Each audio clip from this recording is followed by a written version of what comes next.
નમસ્કાર, હું છું પ્રિયા અને તમે જોઈ રહ્યા છો જનતા કી જાણકારી ન્યૂઝ। નજર કરીએ આજના સમાચાર ઉપર। પાલનપુર નગરપાલિકા પ્રમુખને હોદ્દા પરથી દૂર કરવા હુકમ। નાયબ કમિશનર મ્યુનિસિપાલિટીએ નગરપાલિકા પ્રમુખને દૂર કરવા અને ચીફ ઓફિસર સામે શિષ્ટભંગ અને ટ્રાન્સપોર્ટ કમિટીના ચેરમેનને પણ હટાવવા હુકમ કર્યો। પાલિકાના ઠરાવ વિરુદ્ધ ચીફ ઓફિસર માટે નવી ગાડી ખરીદી મામલે કર્યો હુકમ। ચીફ ઓફિસર માટે જૂની ગાડી એક્સચેન્જમાં આપી અને નવી ગાડી ખરીદવાનો નિર્ણય કરાયો હતો।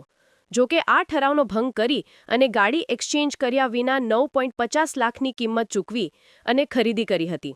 નગરપાલિકાને 3.50 લાખનું નુકસાન થયાનું સામે આવ્યું। પાલિકાના ચીફ ઓફિસર, ટ્રાન્સપોર્ટ કમિટીના ચેરમેન અને પ્રમુખ દ્વારા જનરલ બોર્ડના ઠરાવની વિરુદ્ધ નવી ગાડીની ખરીદી કરી હતી। કલમ 266 હેઠળ તપાસ અને કલમ 271 હેઠળ નાણાંનું વસૂલાત કરવામાં આવે તેવો કર્યો હુકમ। અહેવાલ રિપોર્ટ ભરત ઠક્કર, ડીસા, બનાસકાંઠા।